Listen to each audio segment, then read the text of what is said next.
Thanks for that. And I'm just looking at my clock.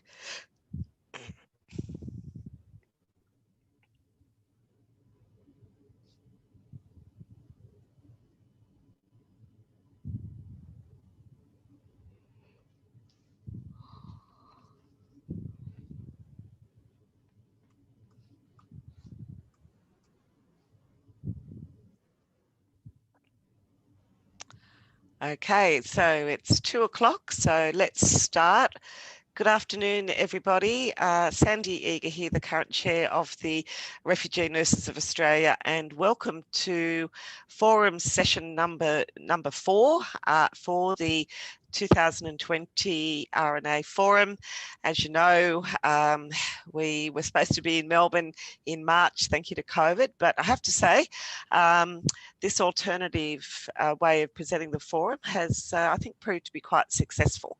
And it does mean that we've been able to get out to a lot of nurses right across the country, and having the sessions recorded has also enabled us to, or our colleagues, to go back onto the RNA website and to watch things at their leisure.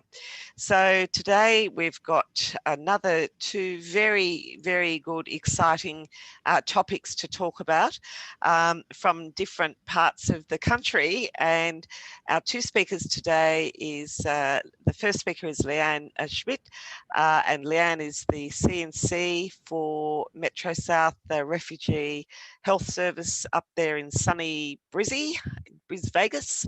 And Leanne will be talking to us about the investigation of community health nurses' experience and use of framework in working with refugee families. And our second speaker today will be Jamuna Parajuli, who's a refugee health nurse from Victoria. And well done, Victoria. Well done, well done, well done. And Jamila will be talking to us about access and barriers to women's health care amongst Bhutanese women in the community down there. So 2 very diverse topics, but you know, both topics are able to increase all of our knowledge base for practice. And I'm certainly looking forward to hearing from our 2 speakers today. So without any further ado, thank you for being online, and let's hand over to Leanne Schmidt. Thank you, Leanne.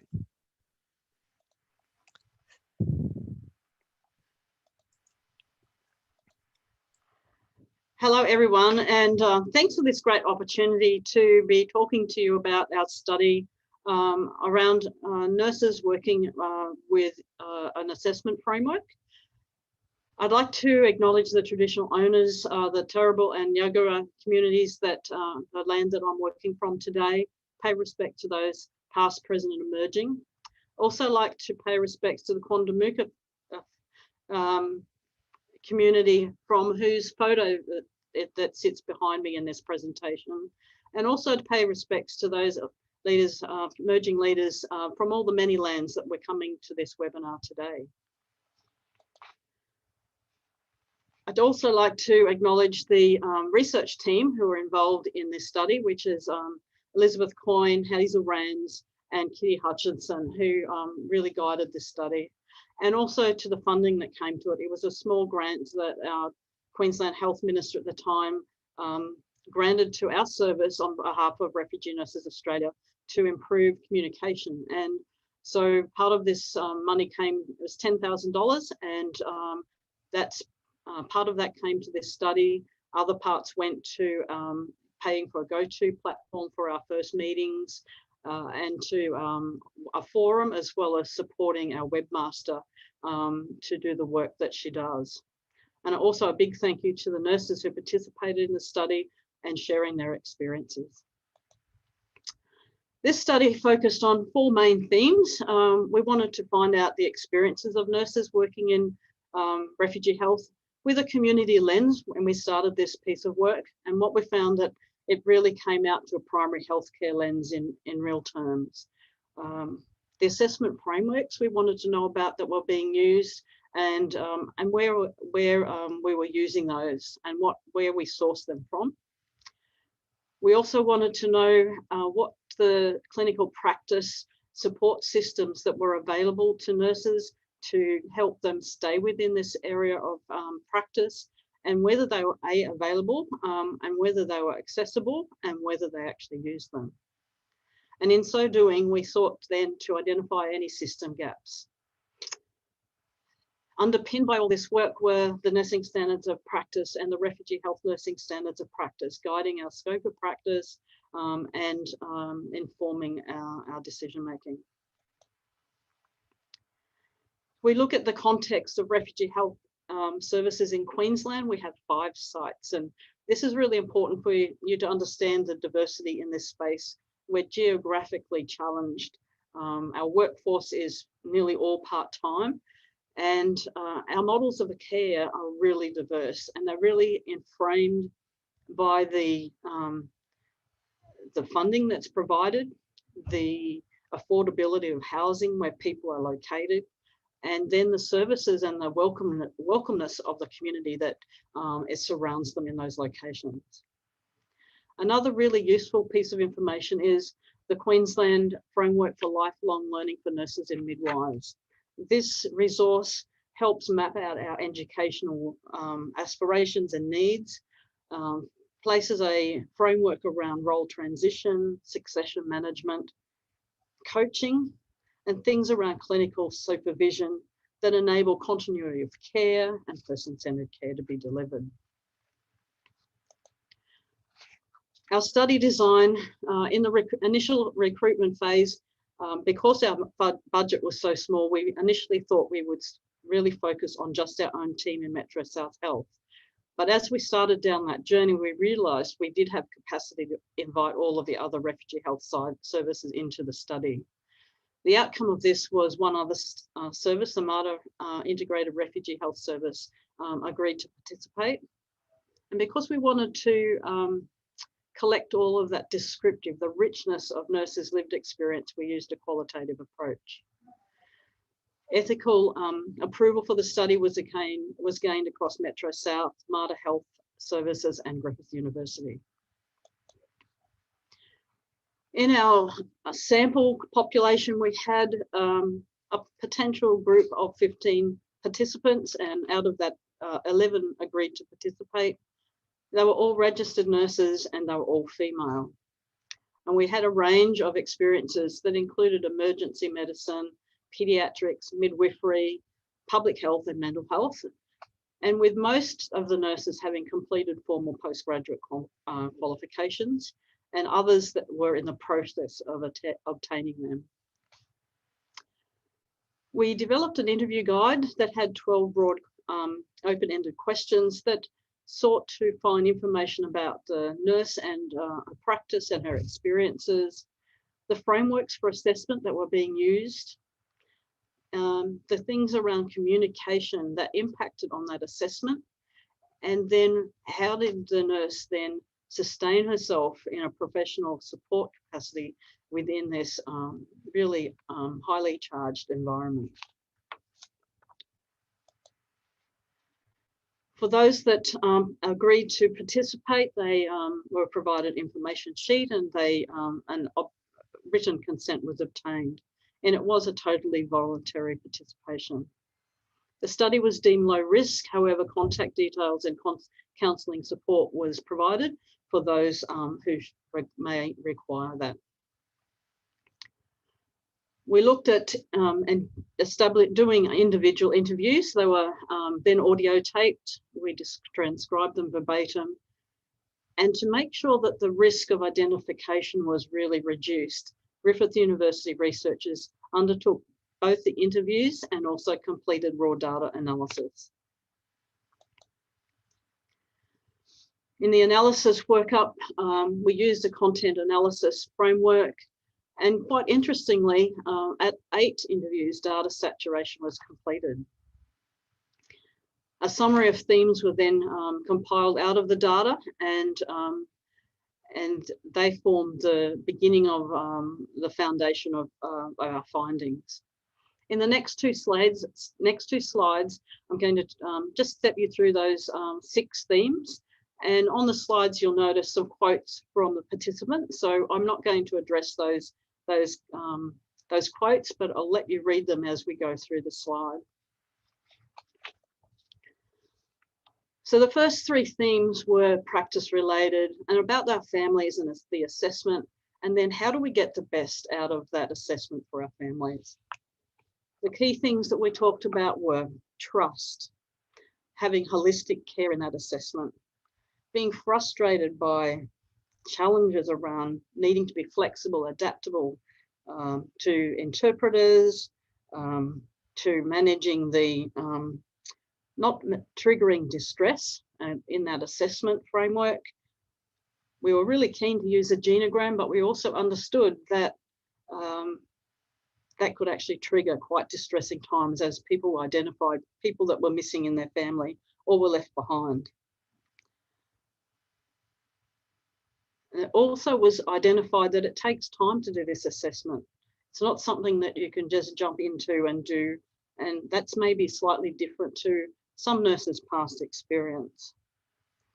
Nurses also talked about being interested in finding out more structured processes to assess the family functioning, the structure of the family, and how do we assess and make meaning out of the inner strengths of a family.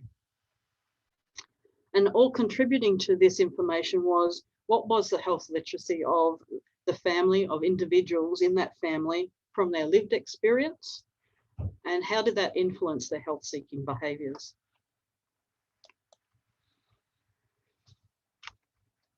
We flagged significantly around the communication impacting on our assessment.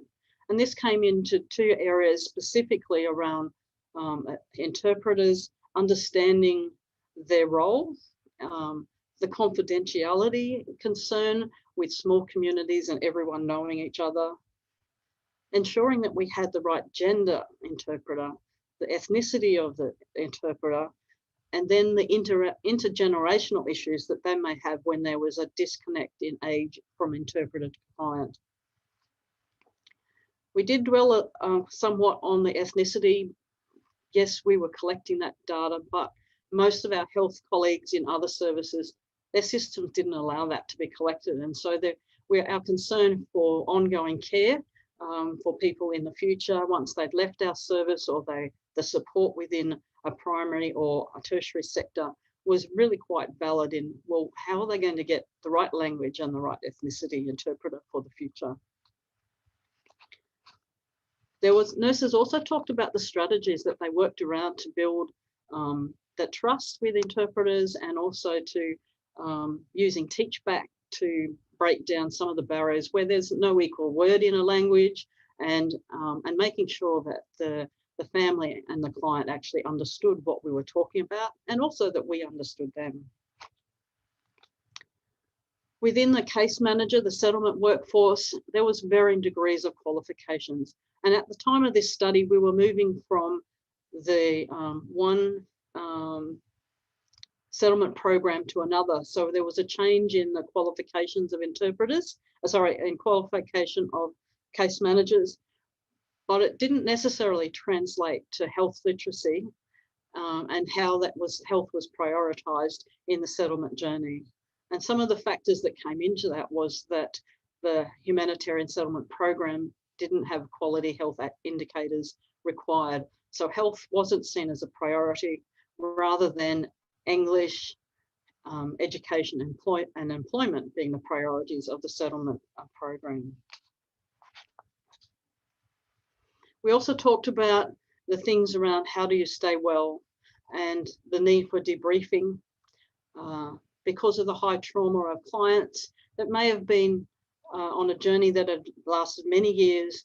That trauma came into the consultation room at any time, and that preparation and being able to continually go and engage with families, some staff found that was really hard work.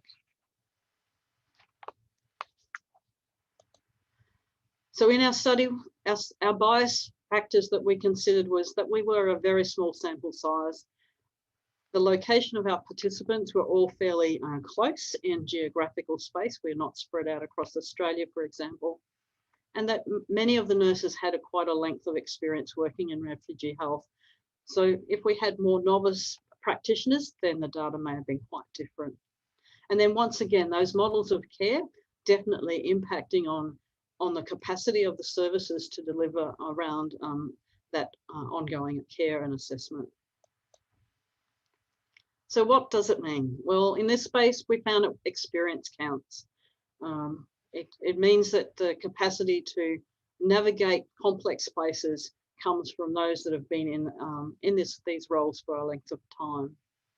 Historically, though, coming into this this space was about learning on the job, learning from others, attending workshops, and in more recent years, conferences and some online education. There was no formal pathway to a nursing qualification in refugee health, and this was consistent across all pathways. The refugee health assessment tool, which is referenced on this slide, was the common assessment tool that was being used, but nurses also brought in other tools like child development assessment, mental health assessment tools. And from a support service for nurses, it was very patchy.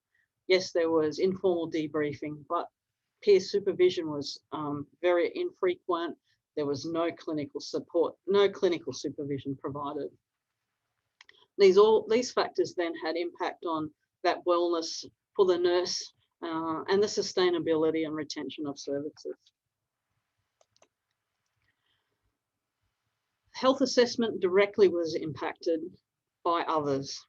This was around the interpreter health literacy, their understanding of their role, as well as being able to make sense of the medical language that we were using, and also then be able to translate that back to us. Settlement staff in their commitments to their outcome key KPIs and their capacity and their health literacy was also a significant factor in whether the health assessment was achievable and ongoing care was actually delivered. And once again, that the lack of quality health outcomes in the humanitarian settlement program directly related back to both the settlement staff and interpreter services. So what does this mean for us? For nurses, well, I think it really flags we need more research on best practice assessment frameworks. We're using what's available, but do we have the best yet? And that's the question that was definitely unanswered. For a novice coming into refugee health, we do need transition to practice modules. Simulation videos as part of that would be really helpful, so you can go back and continue to relearn. And the development of formal postgraduate qualification, ultimately a goal. For maintaining our staff, supporting them, debriefing them, we need to get that clinical mentoring and supervision formalised, and also support our supervisors who are our leaders to make sure that it's core business for us as well. For families, we need health indicators in the humanitarian settlement program so that health is prioritised. And we know that when health is prioritised, people recover better, they're more able to engage in learning English, more able to engage in an education pathway, and definitely an employment pathway. And for settlement workforce and interpreters, health literacy learning pathways that mean that we can actually improve our communication and make that assessment better.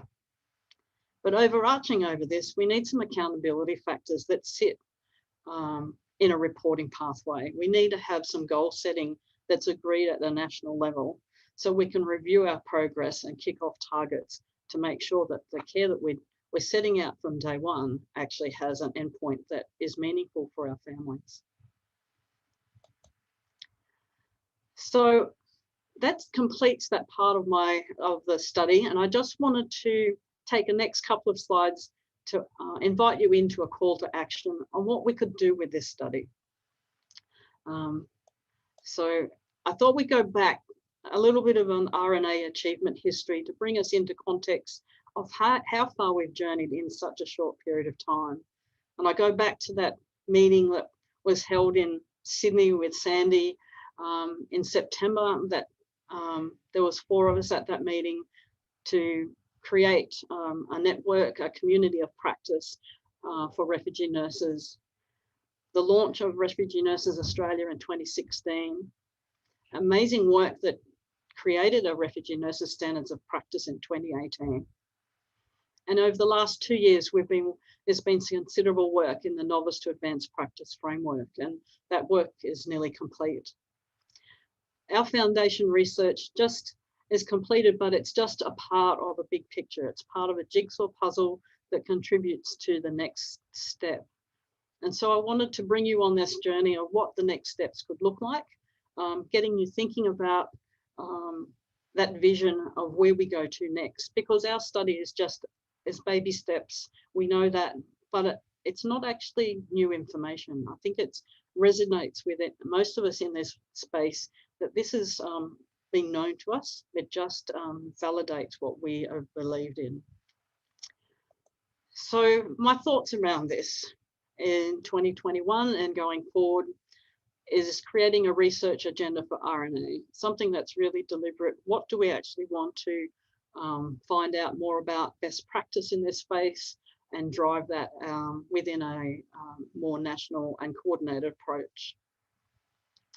We definitely need to be aiming big picture for postgraduate refugee health qualifications.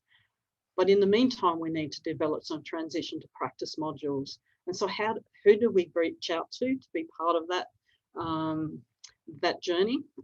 Who's best placed, and how do we contribute to that in a really practical way? Because our workforce is slowly getting older, and there's some of us who are older still. And so we need to be able to reach out, mentor new nurses coming into this area of specialty and support them appropriately. And that's where clinical supervision becomes part of that journey. Some work we've already started on is around that advocacy around health quality outcomes in the HSP. We are really beautifully placed at the moment while there's no arrivals coming to do that advocacy. And maybe there's more people that need to be in this conversation that help drive that. So maybe it is our more formal professional organisations like the Australian College of Nursing, or maybe it's our individual unions that need to be part of that journey as well. And then the health literacy education for interpreters and settlement staff.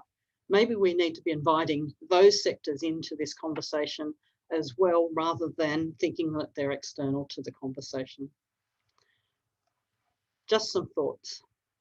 So on that note, I will complete this presentation. I really thank you for this opportunity and look forward to how we think about the journey of 2021. And I think it's really exciting, and I look forward to being part of that. Thanks, everyone. Okay, thanks so much, Leanne. That was fantastic. Gosh, there's some very interesting findings there, and certainly enjoyed the discussion and the questions that you were posing at the end. A couple of questions have come up while you were presenting. The first one's around generational interpreting, becoming really challenging. Can you elaborate a bit more on that? So this is where you may have a mismatch of age between you might have a young interpreter and an older member of the community. And so in those in that interview, checking in, how does that appear in your assessment? What questions are taboo? Really understanding that, is it appropriate for a young male interpreter to be asking an older male member of the community about their sexual health? Yes, yes. Incontinence, that they're taboo subjects, so not understanding that that's really important. And so when you have those mismatch, then it's about acknowledging, hey, there's questions I can't ask today, but is there something that we need to talk about on another day, and can we organise an interpreter that's the right person for you and you can include the interpreter as well as the person or the family in that conversation. So I think there's some of the strategies that I've used in that space, and I think other experienced clinicians will have had similar or different ones, but equally, how do you navigate that complex space? Yes, I agree totally with that, and I think we are actually, at times we may underestimate the skills of our healthcare interpreters, particularly in regards to being cultural brokers for us as well. As you say, about things about taboo and when's it okay to ask and when it's not okay. And I think that's also really good advice, that it may be the question that you can't ask today, but it may be something that you can ask at another time, and in maybe in a different environment.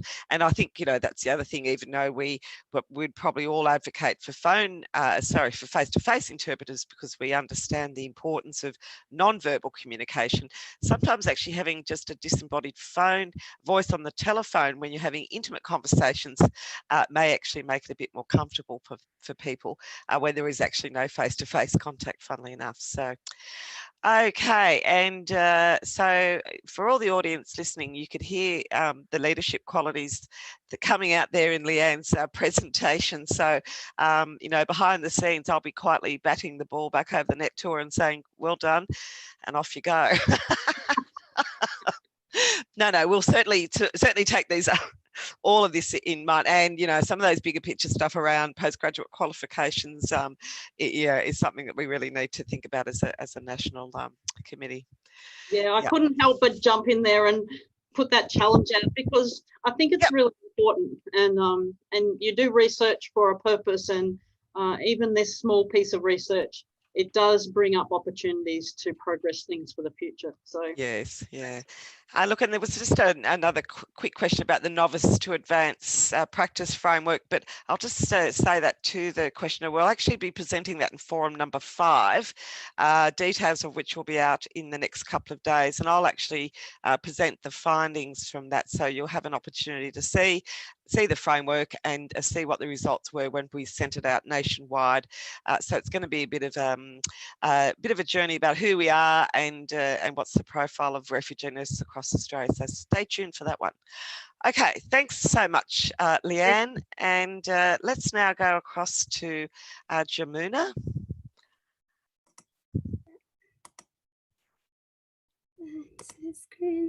There you are. Hi, Jamuna, and welcome. Whoops. And you're going to start screen sharing. That's fantastic. All right. So as I said, our second speaker today is Jamuna from Victoria. And she's just going to go back into her slideshow there. What happened here? Stop sharing. And our webmaster should be able to. So you've got your presentation open. Yeah. Okie doke. There you go. Take it away.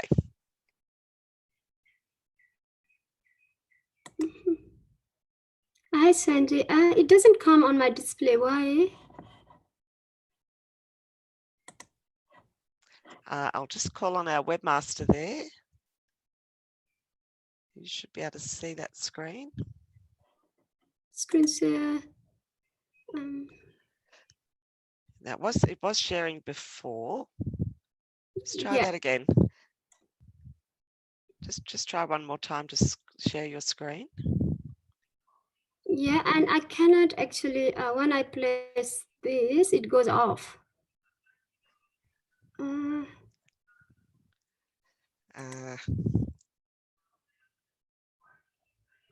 Slides, okay.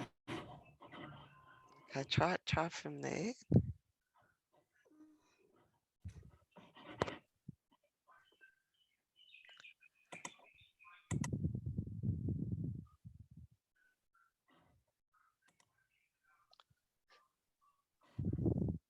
Where's Grace? Maybe she can help me. See, it goes off. Yes, I'm not quite sure. I'm not sure what's happening there. I'll just see if I can raise Grace.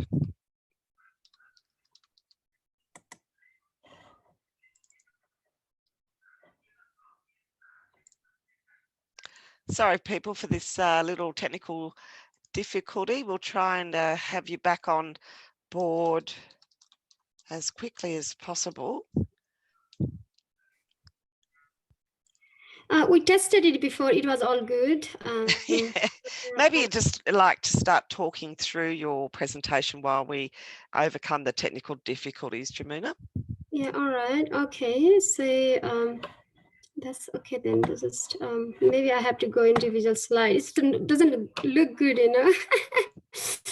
All right. Oh, it doesn't look good. And I'll try once again. Let me check. Yeah, it's come now. Fantastic. All right. Okay. So shall I start now, Sandy? Yes, please. Thank you. Okay. All right. Good afternoon, everyone. Thank you, Sandy, for this opportunity. I would also like to start my presentation by acknowledging the traditional owner of this land where I am living today. In my today's presentation, I'm going to present a brief summary of the research finding that I have done as a part of my PhD study. It's about barriers to accessing cervical and breast cancer screening among Bhutanese refugee women who have resettled in Melbourne. In this regard, I would also like to acknowledge the contribution of my supervisors, Dr. Del Hure, Associate Professor of La Trobe University, and also Dr. Maria Abgalos, Senior Lecturers of La Trobe University, and of course, all the participants, all women who have participated in my study. Well, as this study was done in Bhutanese refugees, I want to give a bit brief about Bhutanese refugees. This refugee group are from Bhutan, Nepali-speaking people who have fled from Bhutan to eastern part of Nepal in early 1990s. And they lived in refugee camp for more than 20 years. As the repatriation process was unsuccessful with various attempts, then United Nations High Commission for Refugees have decided to resettle them in third countries resettlement program. So as a result, now more than 110,000 Bhutanese refugees have resettled in 8 different countries, as you can see on the bottom right side of the figure.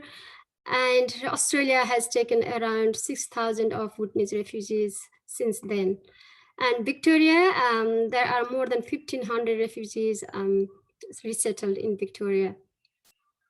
And just to let you know that I have worked in refugee camp with this population for more than 6 years in Nepal.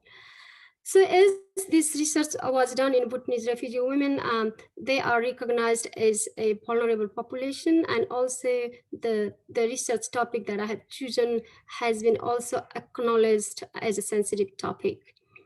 So why these women are recognized as a vulnerable population? Because you know, with them there is a compounded chain of vulnerability.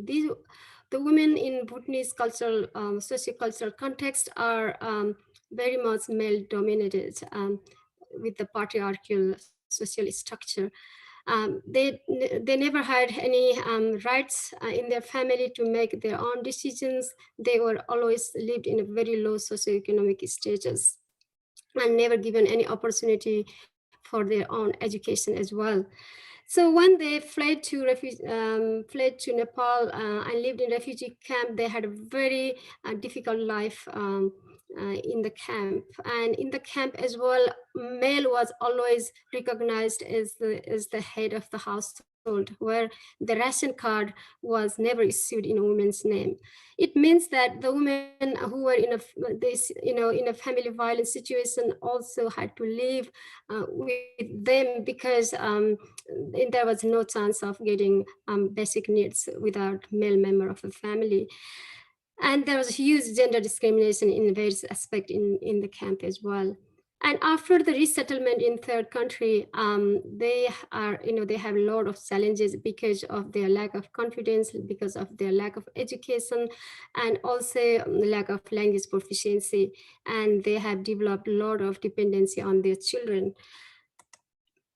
So in my research, I have looked at actually two My study was aimed to identify two areas of study to explore perception, experience, and perceived barriers of Bhutanese refugee women in accessing cervical and breast cancer screening.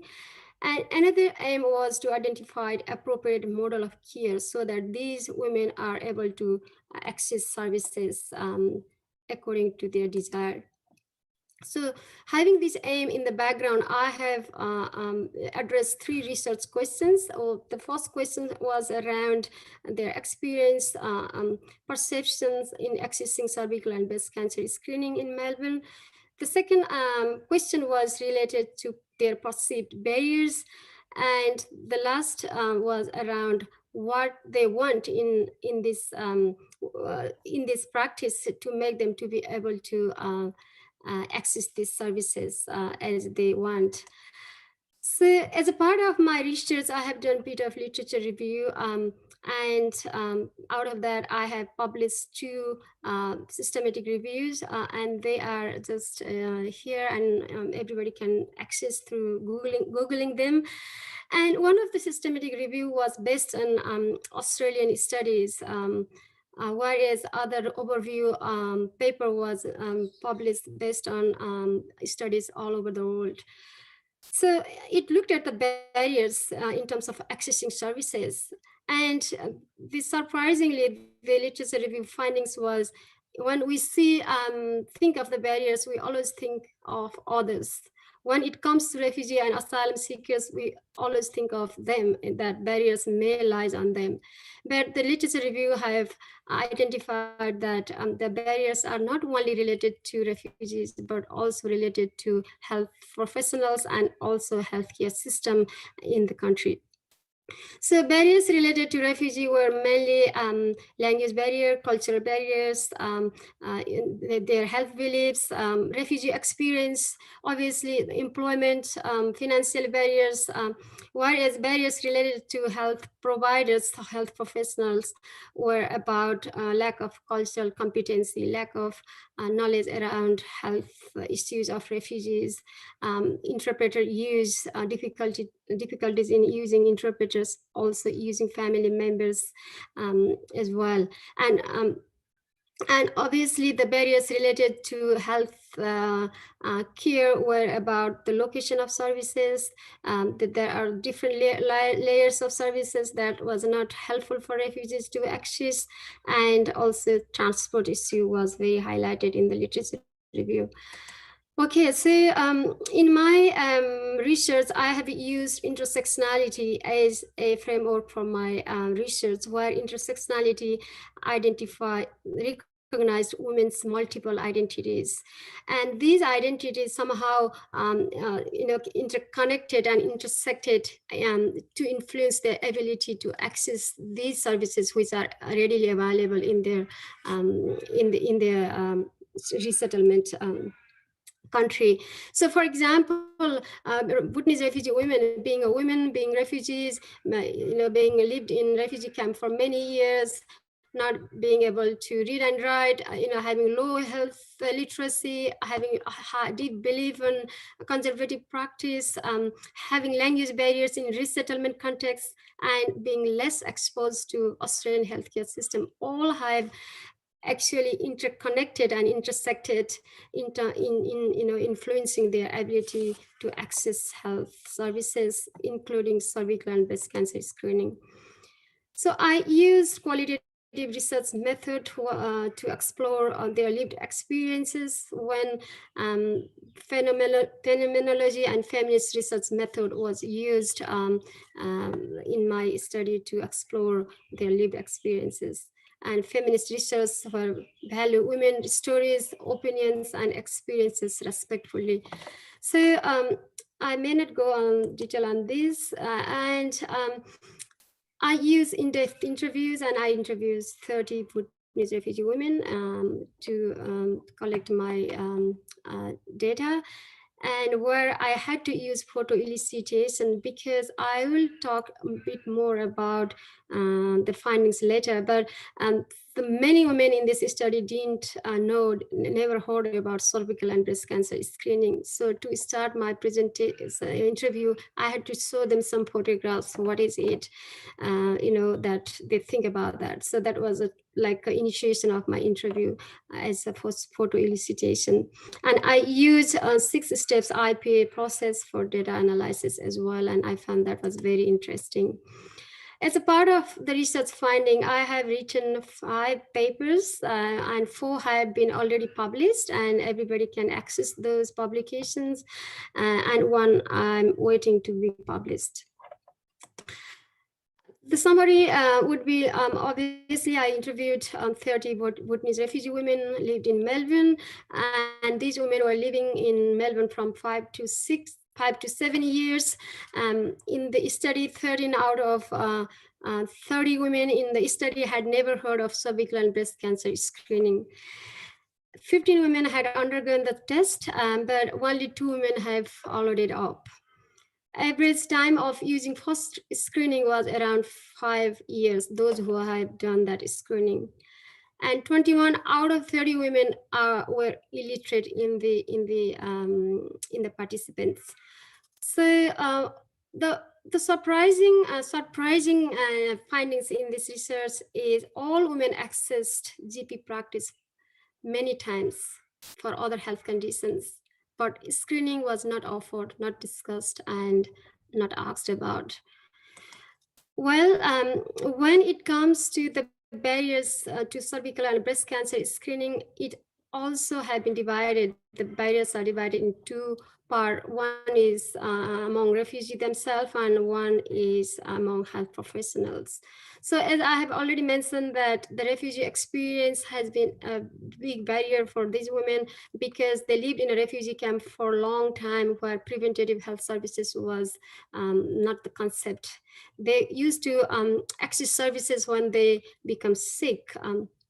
So they didn't have that concept that they have to attend health services for preventative reason. And obviously after resettlement, these women were not taught, not given any information from health professionals. So they have poor knowledge about this. And those who have heard about the services, but they never done it because they have a deep belief that the body is sacred. They don't want to show their body to anyone. And other interesting factor is for these women, doctors are like a god. They believe that doctors is like a god. And if doctor would have asked to do this test, they would have done that. They said that many times in my interviews. So, but unfortunately, that didn't happen. And obviously, the opportunistic screening without education being done, because 15 women have done at least 1 screening, but only 2 women have followed it up. It means that they were not educated for the follow-up screening. And they also highlighted that the interpreter were not used many occasions, and sometimes their children were used as interpreters, means that they were not not going for follow-up for the same test with their children. They found that was very intrusive for them. So these are some of the quote from women. They said, if the doctor asked me, I'll do this, without any cultural norms. So they put a high value on their doctors, but doctor was somehow not able to see their expectation on them. So doctor obviously didn't understand the women's expectation or understanding on their roles. And I leave this quote to read by yourself. So other associated barriers are some of the associated barriers would be like in my interviews, most of the time they said that all of the women said that they were here for their children. So when the resettlement process started, they were they lived in a refugee camp for a long time, for 20 years, more than 20 years, and they were always thinking of their children's future. So then they easily decided to resettle to the new country because of their children. It means that they are not giving any priority for themselves. So obviously having this feeling, and they are not enjoying at all, with the resettlement as well. So having this feeling in their background obviously, didn't help them to give priority to their health and well-being. One of the most, one of the most associated barriers is or challenges for them was they are very much dependent on their children for their daily livings, especially when they are sick, especially when they are going somewhere. They cannot go by themselves. They have to depend on their children.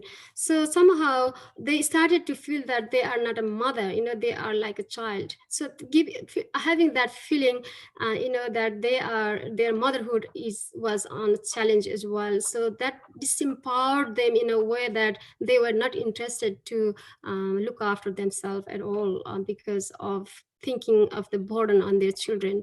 So the other interesting associated barriers would be like strange neighborhood, no connection to next door neighbor. They found that the neighborhood back home and in refugee camp was really friendly. They were able to talk, they were able to go around. Where they in here they felt that they were just entrapped inside their home, and they were always mindful that what next door neighbor thinks about them.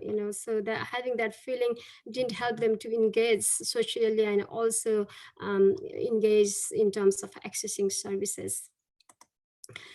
So the third research questions that I asked in my research was what women really want, what is their idea in terms of making them to be able to use these services. So they said that they identified two models. One is GP initiated model and other one is group screening model. As I have already mentioned that 50% of women in this study never heard about cervical and breast cancer screening, despite the fact that they have been to the doctors many times for other health conditions. So they wanted their GP to be a means for opportunistic screening. And also they wanted their GP as an authoritative source for their motivation, because they have a high faith and belief on the doctors, on the GP. And they wanted their GP to tell them to do it, to teach them, about this cervical and breast cancer screening, how it is important for them. And on the other hand, some of the women who have also attended group screening in the beginning of their resettlement. So these women really prefer to have the screening on in the group, where they found it is very safe. Also they had opportunity to talk each other, and also they were more relaxed doing that test in the group, where this was supported by bicultural worker. Critical to both the model, the women have also suggested that they need a peer education, like even translated materials are not valued for them because they cannot read and write in their own language. They needed a community education and also a supportive environment where someone coordinates for them to access these services. So important questions arising from this research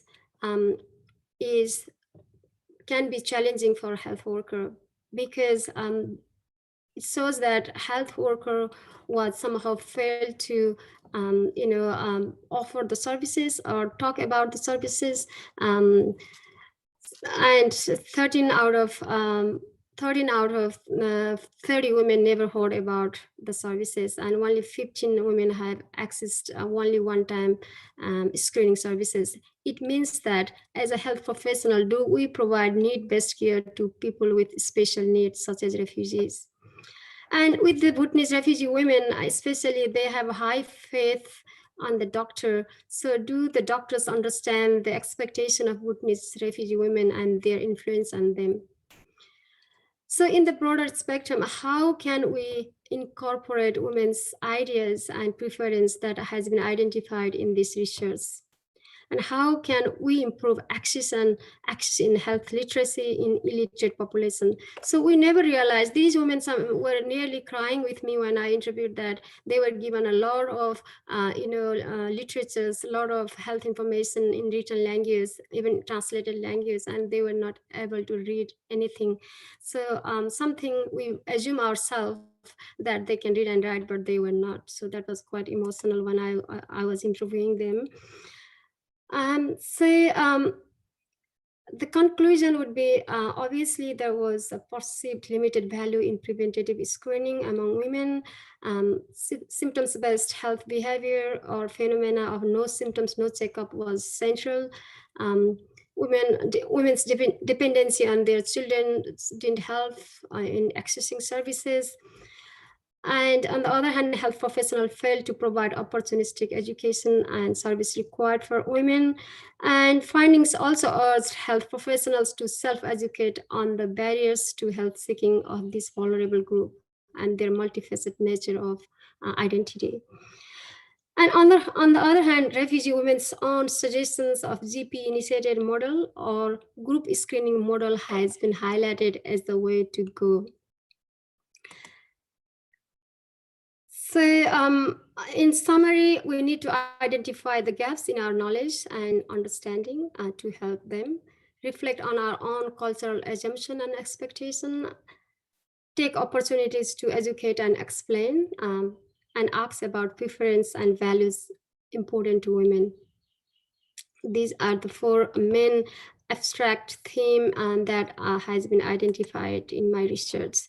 So as other recommendation from my thesis are like implementation of women's recommendation in the research. Obviously, opportunistic test and education from GP was highlighted from women. And women were having difficulties in terms of attending various services in many areas or many locations. So one-stop specialized services for refugee would be good. And they have highlighted the importance of bicultural worker to support and coordinate them. Cultural competency training for health professionals, obviously, because there was a lack of knowledge, about Bhutanese refugee women among health professionals, according to my research. And in general, cultural competency self-evaluation tool would be really good for health professionals. And just to make it mandatory, interpreter use as a criteria for accreditation for GP practice would be really good, because so that they would use these services as a criteria. And as women have suggested, an active bi or multicultural neighborhood would be really helpful for women to engage, to access, and to have their active involvement in the community. So these are some of the future research area that I have highlighted. I leave this to read, and I think that brings to my presentation, end of my presentation. Thank you. So thank you very, very much, Jamina. That was an excellent presentation. And, you've raised so many important issues here that I think we find both in your study and we also see that, replicated in other studies around Australia, particularly the issue around health literacy and health literacy and health education or information for people with both health literacy and poor literacy. I think they're two incredibly important issues. We're very mindful of that here in New South Wales in regards to the resources that we develop to give to people, and we're always aiming to make sure that they have fewer words and more pictures, because a picture tells 1,000 words. And the other project we've just started on recently is actually doing audio sort of YouTube videos, so in language, about some health information so that people can can listen to that and they can store it, and then they can go back and listen to it again. So there's a few, you know, different approaches. And I loved your suggestion about not accrediting GPs practices without using accredited interpreters. Good luck with that, and never stand between a GP and a bunch of money. So yes, I'd be cautionary about that. One of the questions that we did get, Prabha, yes, the presentation slides will be up on the RNA website in a future date with the recording of this session as well.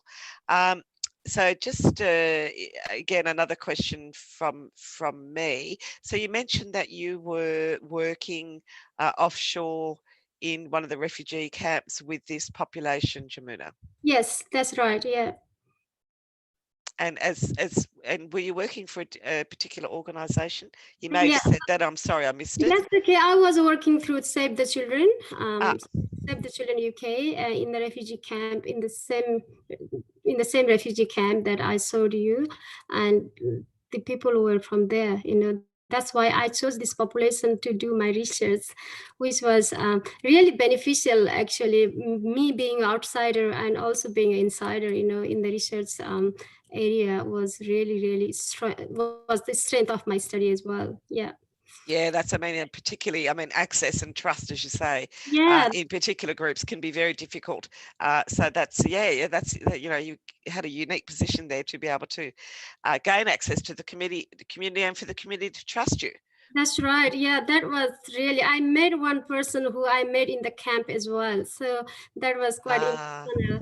You know, so it gave me a lot of reward as well. And as well as for them, you know, being me as a trusted person to talk a lot about, you know, what we were trying to find out. So it was really a win-win situation for both me and them as well. Yeah.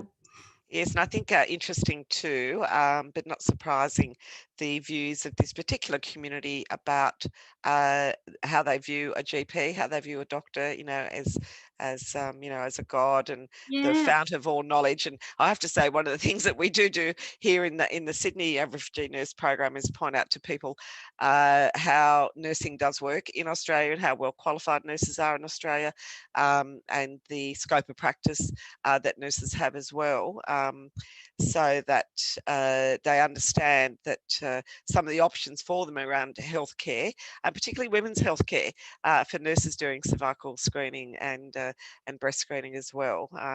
Because and they admired the participants, those who have attended the group screening done by nurse, the cervical screening done by nurse. They admired the way that the nurse was engaged with them.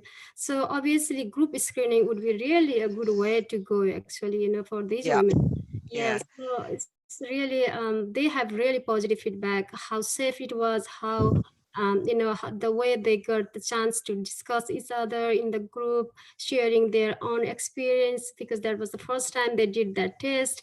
Was really a good outcome out of that group screening. So and look, I'll just have to say quickly, we had a similar health promotion program here in Sydney called the Pink Sari Project, and we were also targeting women from South Asia, particularly from Sri Lanka and India, and we knew that the older women in those populations had a much lower rate of cervical screening.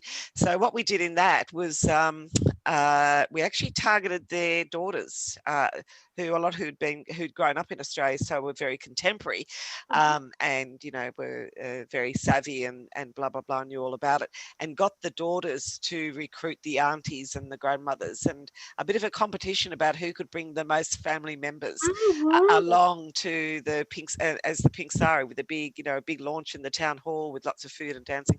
And look, I have to say, it was a great success, a really good success, that we were able to specifically target that population, and they responded, much to our delight. So you might want to look that up. Just Google Pink Sari. I definitely look at that. It was a really good idea. So some clever thinking about how to access some of those harder to get communities. So well done.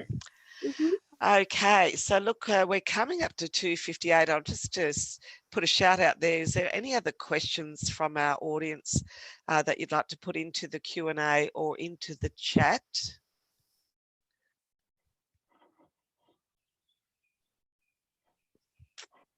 I'm giving people a chance to have a little typing thing.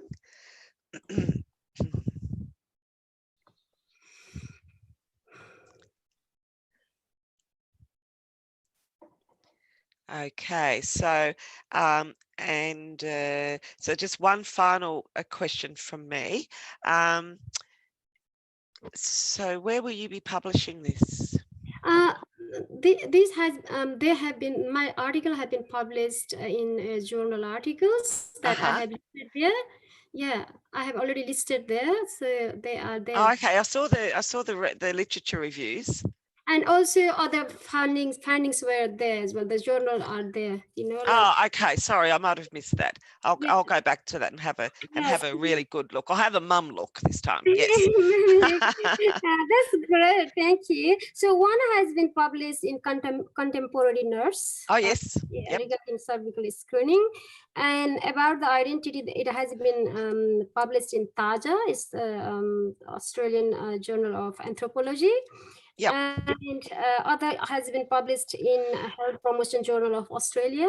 And number 4 has been published in Australian Journal of Cancer Nursing. So cancer nursing. Yes, terrific, excellent. So four paper have been published, but I'm waiting for the 5th one out of my findings, which is in nursing inquiry. Oh, there's inquiry as well. Oh, that's terrific. Okay. All right. So look, thank you once again. Congratulations on a great piece of research. We look forward to hearing more research from you in the future, actually. And as we set our research agenda for Refugee Nurses of Australia, you better come on board, I think, with all your research skills and experience, eh? Thank you, Sandy. I'm interested. Thank you. Great. Okay. All right. Thanks, everybody.